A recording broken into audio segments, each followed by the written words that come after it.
Oh, I see problem. Uh-oh. Yeah.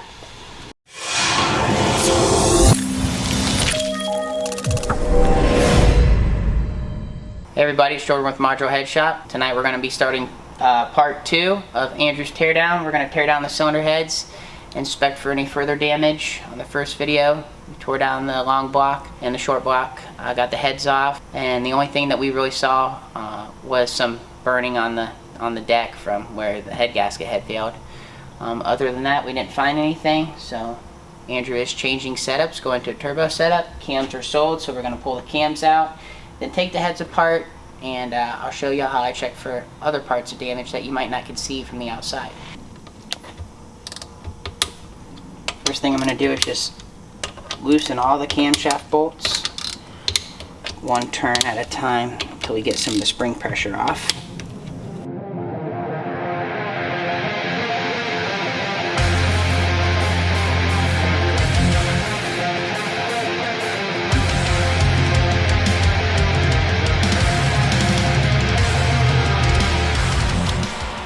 Alright, we just got the last cap off.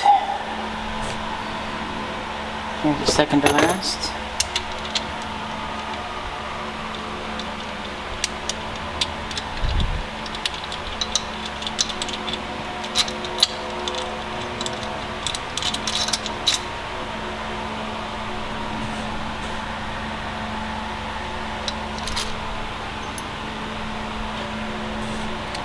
Looking pretty damn good. Yeah.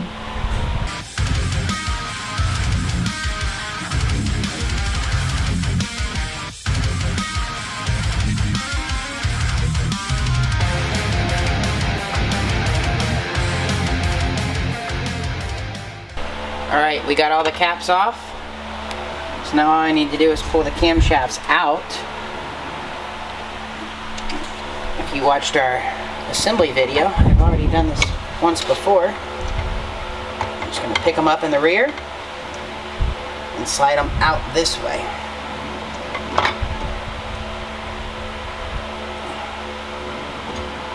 Just like that.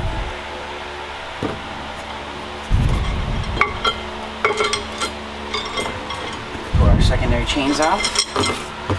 We're not losing time at the crankshaft sprocket, so. Vacuum fab secondaries, they look pretty good. Don't see any signs of anything coming apart. Alright, so typically what we would do is clean these cam bores, clean the cams, put the camshafts back in, torque the caps to spec. That's kind of our typical teardown procedure. Not going to do that tonight. A, save time, and B, because these just were running, so no big deal there. So we will be sure we test spin before we do any other work to them, but they're going to get cleaned first. So all the followers looked good. Next I'm going to pull these lash adjusters out. Nothing looks damaged at all. The OEM Ford valve train components are just absolutely amazing. And for you 2-valve and 4-valve guys, you can run these exhaust lash adjusters in those heads as well, as long as you're running the 4GT follower.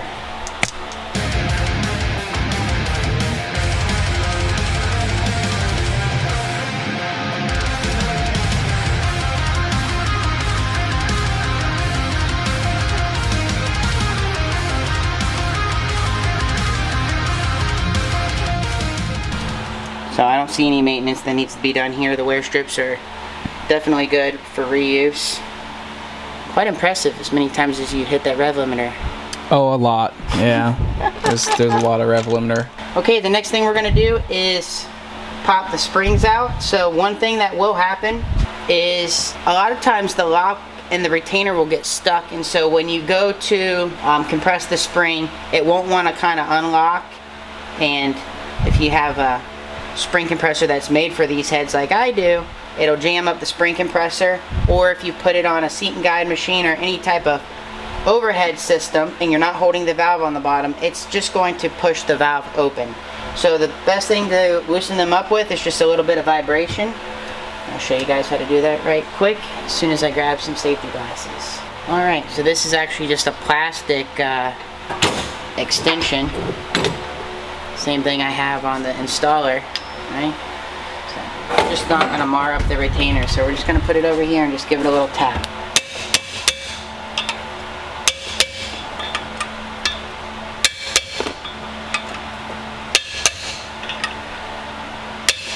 Now you get to the big dual and triple push rod springs, and you're going to need a lot more than this little piece of plastic to loosen them up most of the time.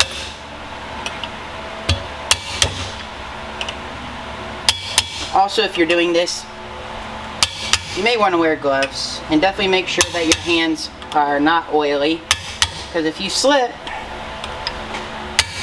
the edge of these cam saddles are extremely sharp, and you're going to split your finger right in two. Alright, we can see our damage. Yep.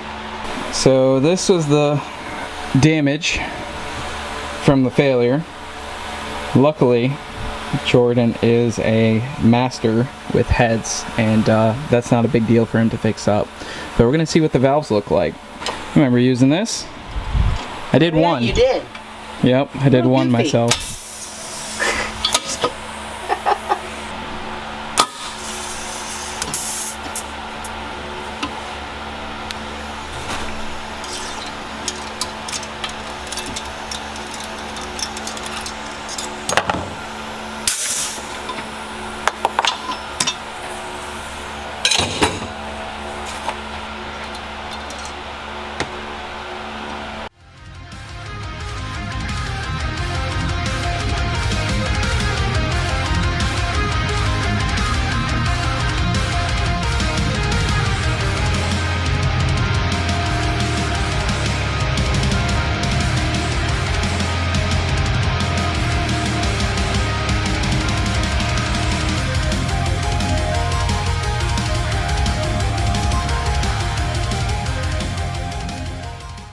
Alright, so the next thing I'm going to do is just quickly check my tip lengths. We have all these recorded if you want to watch our cylinder head assembly video. I believe we showed the blueprinting process of the springs and everything. So we have all the valve tip heights, or the valve stem heights, recorded. The stem height would be what I call it, the bottom of the spring seat to the top of the valve. So what that will show you is if it's excessively high, it's going to show you that the valve has tuliped, meaning that the actual face where it's dished has kind of pulled up and the valve has grew. I don't think we're going to see anything out of the ordinary here though.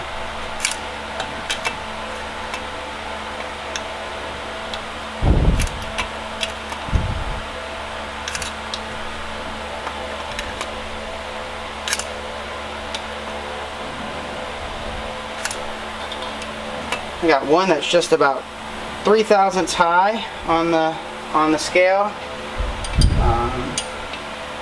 Other than that, they're all within about 3 thousandths of each other. So 3 high, I'm not really worried about. I will go back and make sure it matches what was on the blueprint sheet. So, all right, those are good. We'll go ahead and pull these out.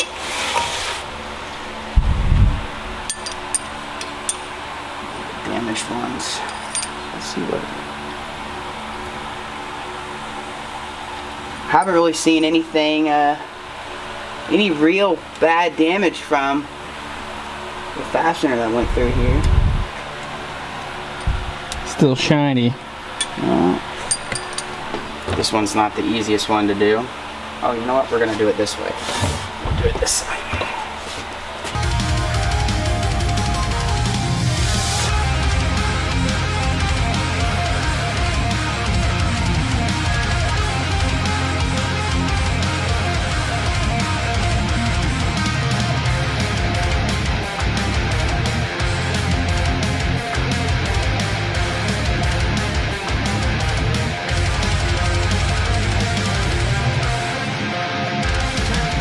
We got all the intake springs off.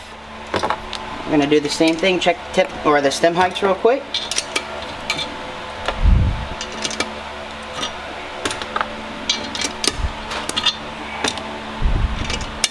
See how the valves feel in the guide.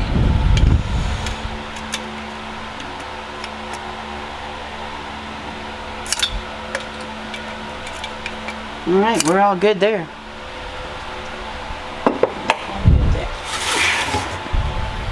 Last thing we're going to check is see how the valve guide feels. There's zero play. It feels exactly like it should, probably just like the day it was sized. And it's not as bad as it used to be, but I used to have a ton of people doubting me on the bronze guides, and I heard so many bad stories about bronze guides and, you know, not lasting on the street. I have religiously used bronze guides in almost every set of heads that we've ever worked on in this shop, and when sized properly, they wear better than a powdered metal guide. Have better thermal transfer properties, better lubricity, and rarely do I get a set of heads in that need anything when we've put our bronze guides in there. So, got some extra fuel crud down in here, but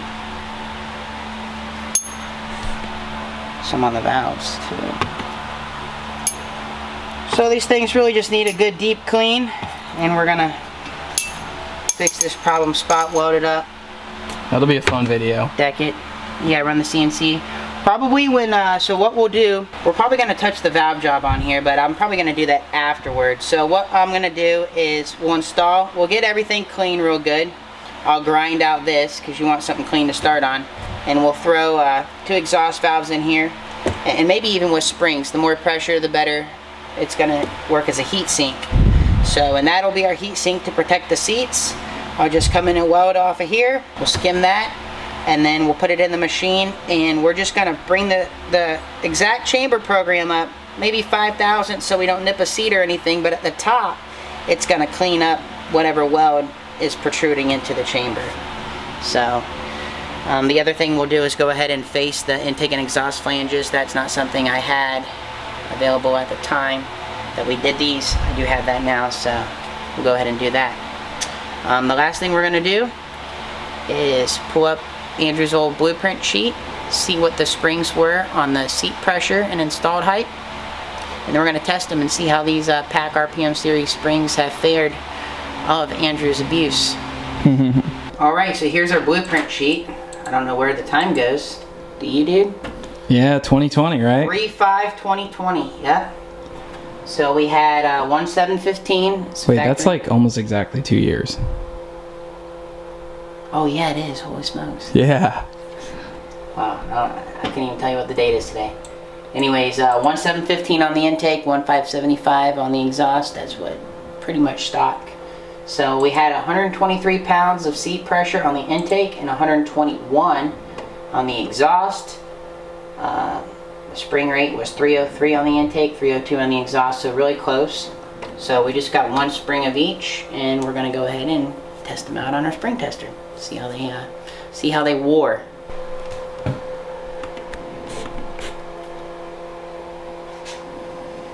All right, first up is the intake.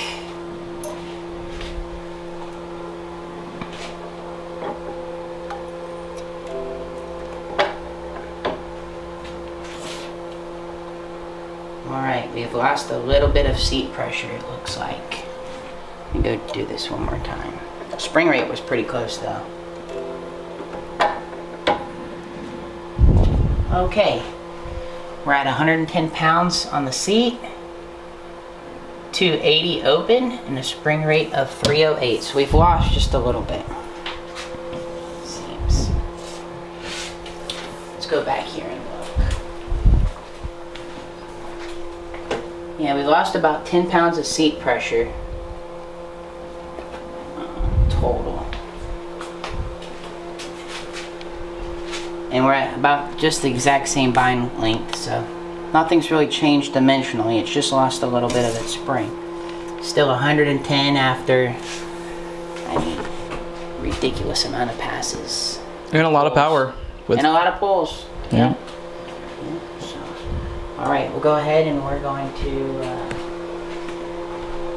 check the exhaust now. Same lift.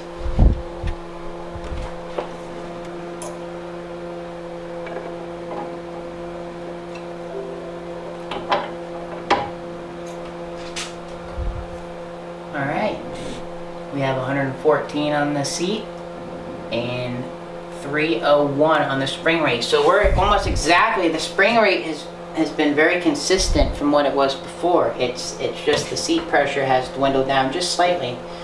So this was 121. Yeah, 121 to begin with at that installed height, and it's 114 now, so we lost 7 pounds of seat pressure. Not too bad. So is that something that you would recommend replacing the next time around? Probably. We'll go through all of them though and just do a very thorough thing. This is just a really quick check. There could be any little variable. So I haven't trued this thing in this morning either.